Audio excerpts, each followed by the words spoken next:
families. Welcome to our edition today of Fridays Are for Families. It is so wonderful to have you back with us. As you can see, today is an interview, and we are so excited to bring you another interview that just shows you a little bit of what family discipleship looks like in some of the homes of our Pathway staff.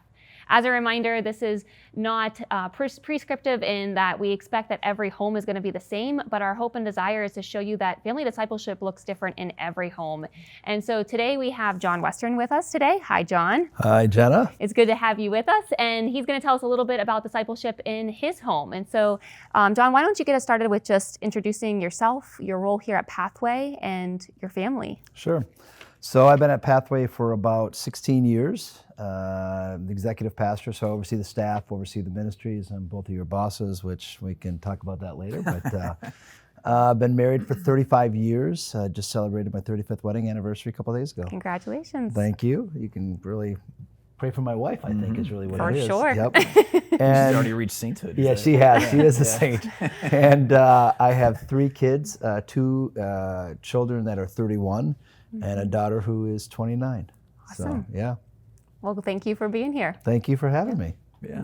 So just thinking of, for you, like you're a little bit older, right, Thank John? you. Yeah, you say that quite often too. Yeah, Dan. yeah. So your kids are almost my age. They are your age. You know, yeah. so you could be my dad. Thank you. You're old enough. I am. But no, just thinking back on their growing up years and things like that, like what did family discipleship look like in the Westurn home as your kids were growing up? Yeah, so we both, Michelle and I, kind of shared that role. But it was funny. It was a journey for us. So when we did devotions, so that was part of it, the devotions, we just had to remember the kids' stages of where they were at, because every age just looked a little bit different. I often say that we took ourselves maybe a little too serious, expected too much in the beginning or even the beginning. So we would try to have devotions with our kids on a regular basis. And then we would also go through, sometimes I would read to the kids different books. And then all of our kids were involved in a small group, which I'll talk about a little bit later, but that was also very instrumental in there, just to kind of walk with Jesus. I remembered one time when we were going through the book of, I think it was Joshua, and it was early on in the book of Joshua when they were crossing into the promised land. My son would say, Dad, and he brought up all this Star Wars reference, and he started talking about this, and I could have gotten, I remember we kind of laughed with it, because I think in the beginning for us, we take ourselves so serious, like this is supposed to be intentional, but he was truly trying to understand in his mind. And so for us, it was allowing him to be a kid, allowing our kids to be kids as we were trying to kind of walk through that discipleship process with our kids. That's cool. Yeah. Can you talk a little bit about maybe some of the discouragements that you faced along the way? I mean, you mentioned that like sometimes we take discipleship too seriously and we have high expectations. I actually think that's probably was the challenge for us, was that we did take it. I mean, so that we had our expectations where we were trying to remember that these kids are, well, at that time, I mean, all the way through when whether they were 5 or 18, it was trying to remember where the kids are at and allowing the kids to be kids. And so for us, the discouragement probably was more on us than it was on them, because they were who they were. Yeah. And for us, I think the discouragement was our expectations were probably not realistic for what we needed for our kids. So we just allowed our kids, in the end, it got to be really sweet is, and also knowing the timing. As our kids got older, it might be 11 or 11:30 at night. And even as tired as we were, realizing that's when our teenagers were, thriving and using the time that worked for them, not necessarily what worked best for us. Is there something that like woke you up to realizing like our expectations are in the wrong place? Like what was that transition like? Because I'm assuming it wasn't through just like an easy transition. I'm assuming there was like something came to a head or something. There was, happened. and it was actually another lady, a couple that was really investing in us, and she told us exactly that she remembered that she was getting annoyed that her daughters were in college and high school, and they would come in at 11 o'clock or 11:30 at night and sit under bed. But then she remembered that was the sweetness of when they were ready to talk and they were really ready to invest. And so she said, I had to change my expectations. And that actually sunk into me when she told me that. I think my kids were in elementary school. And we kind of hung on to that of remembering, okay, so let's go on their turf. And so both Michelle and I would I would date my kids once a month. Wherever they wanted to go, we would do it within reason. But it was just me and Rachel, or me and Melanie, or me and Josh, and it was on their turf. And I think that also helped build expectation of me investing in them. And so I think it wasn't the kids that had to change, it was we had to change to meet where they were at.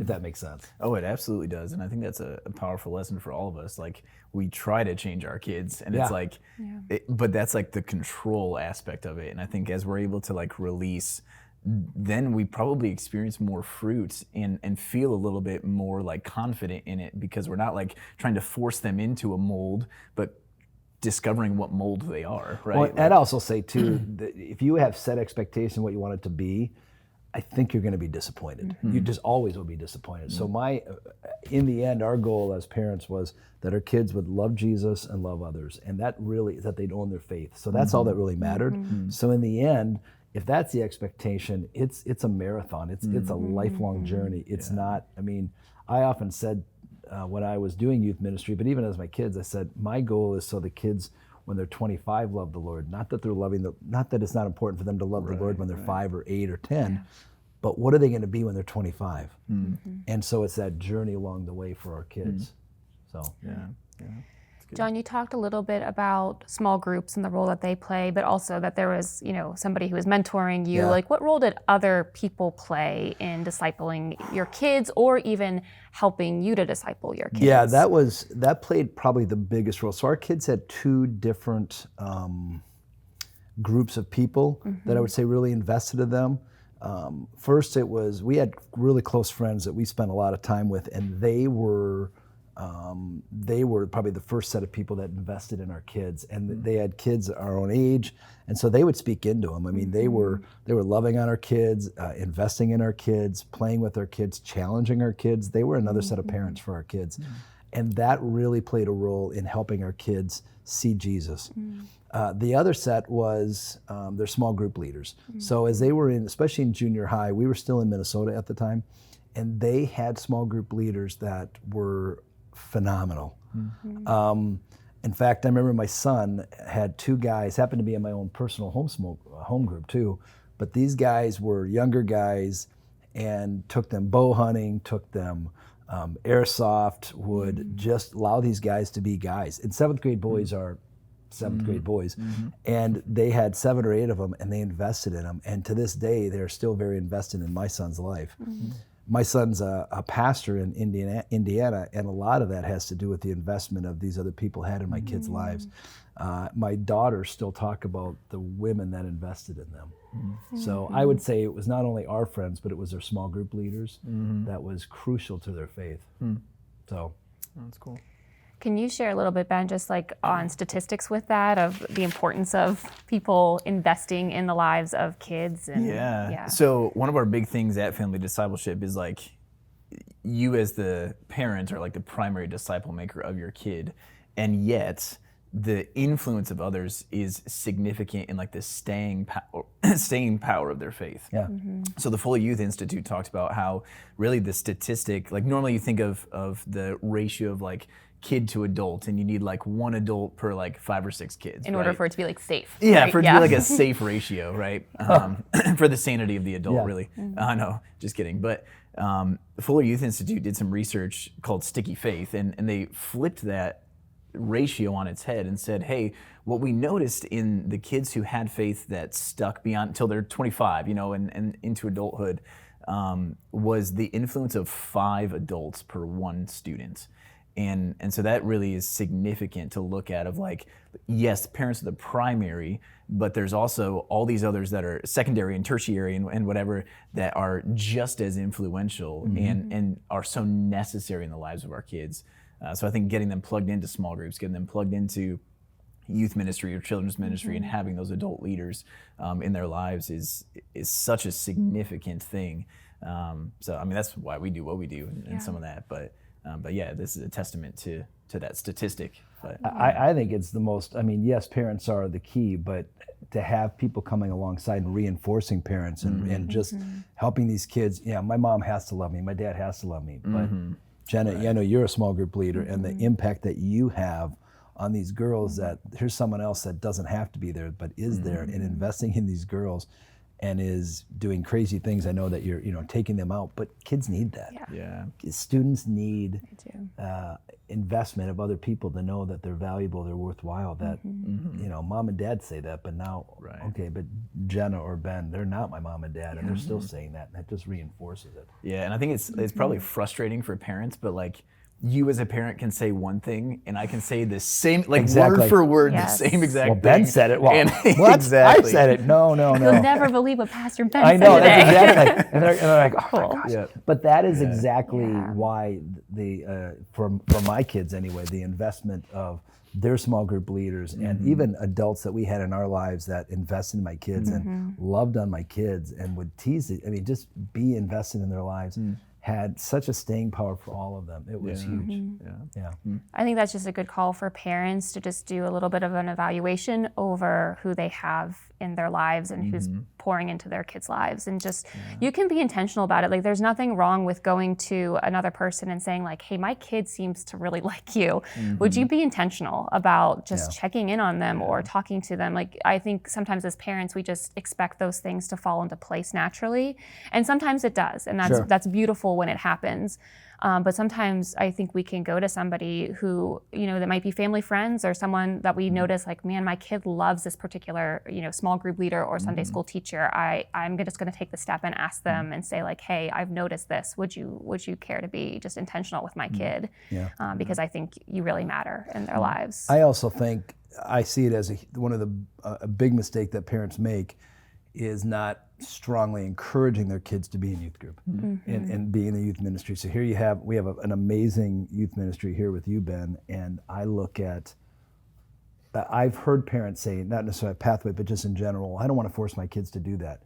But we strongly encourage our kids to do so many other things that we think are important, that we don't invest them here where they're getting godly counsel, where they're getting adults that will love on them and invest in them. And I just think that is a mistake that we often make of not strongly encouraging our kids to be invested, whether it's serving in children's or whether it's being involved in youth ministry. I think that's a mistake. Yeah, it's good.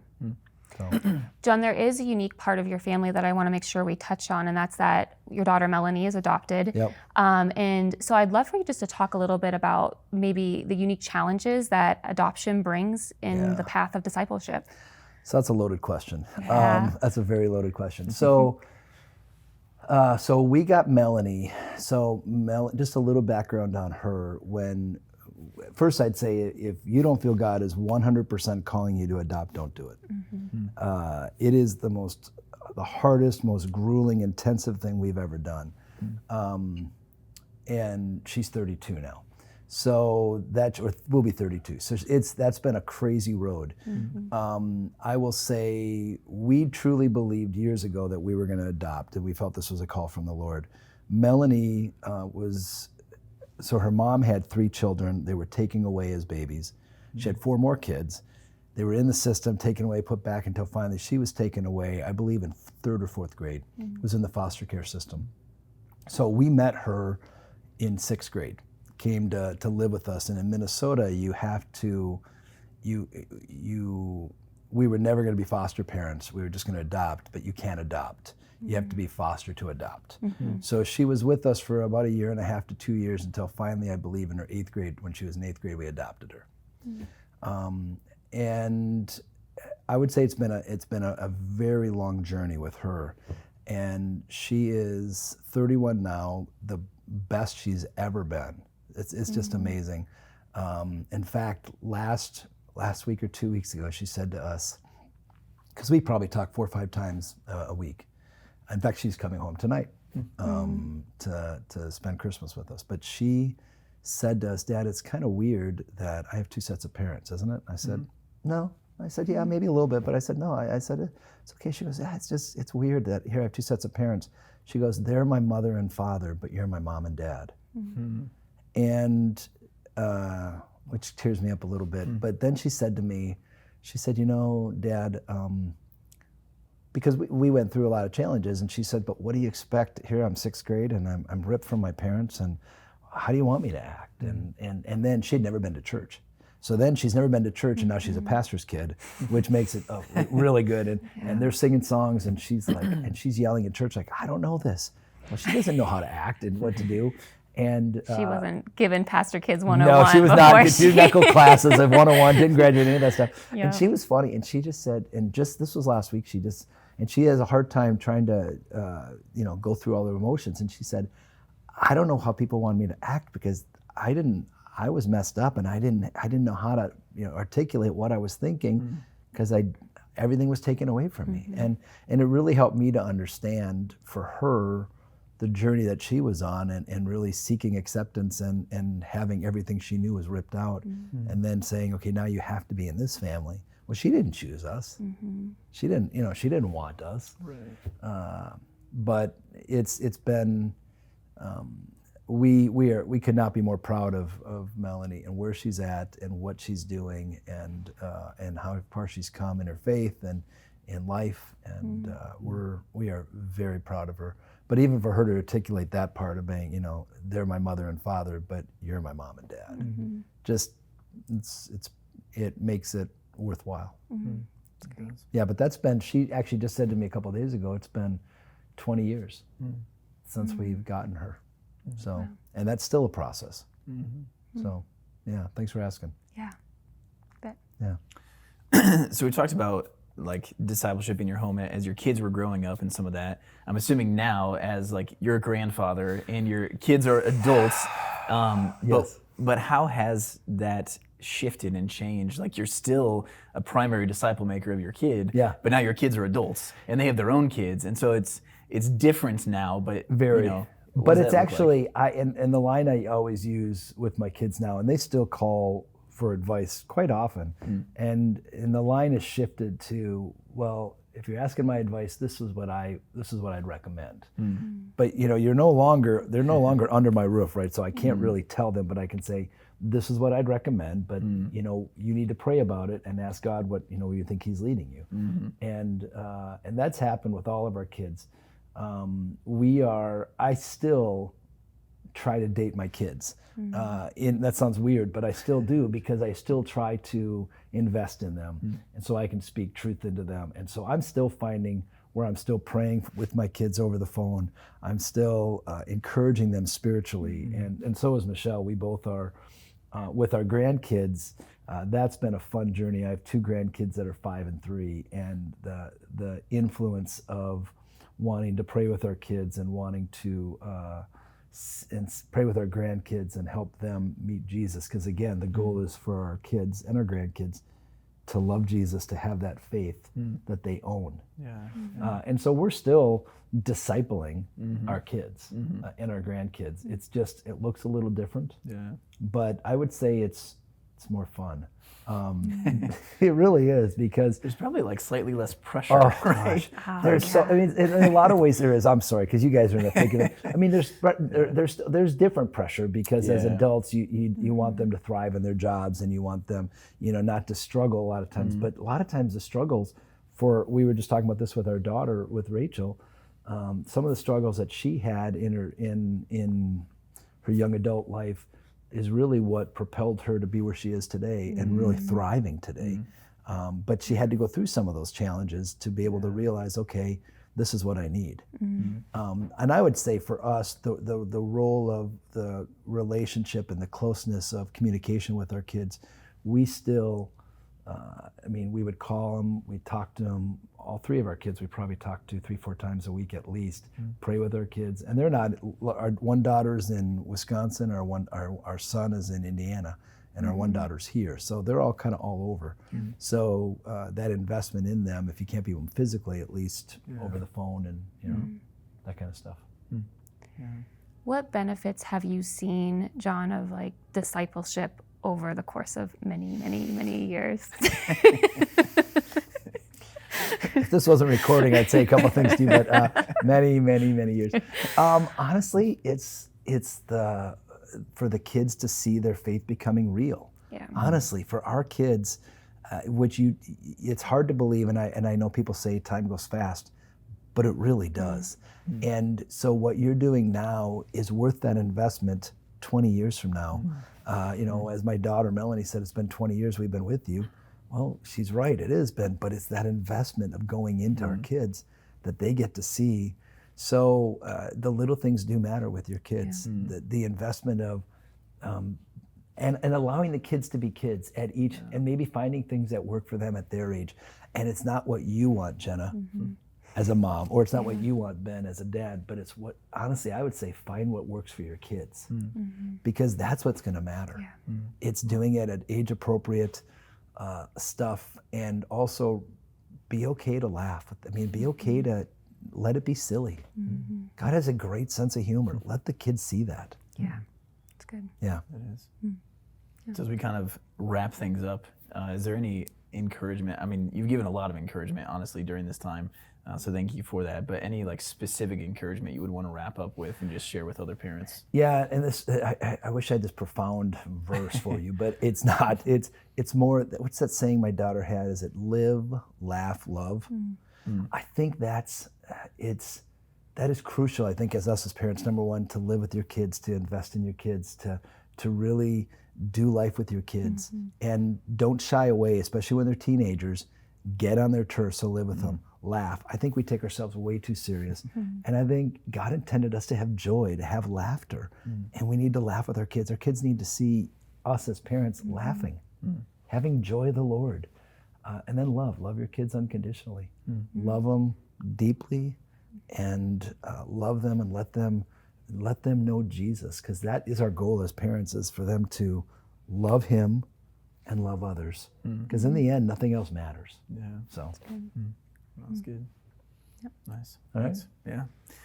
Well, Pathway families, thank you for joining us for this interview. I hope it's been an encouragement to you. I know it has been to me. And so if you have any questions that you want to ask, anything that you would even send in and say, hey, I wish that you would ask these kinds of questions in this interview, send them our way. We'd love to know. You can email us at family@lifeatpathway.com, and you can access any of our other resources or other interviews and things that we've done at family@pathway.com. So again, thank you for joining us for this week's Fridays Are for Families and this interview with Pastor John. And we hope you have a great one.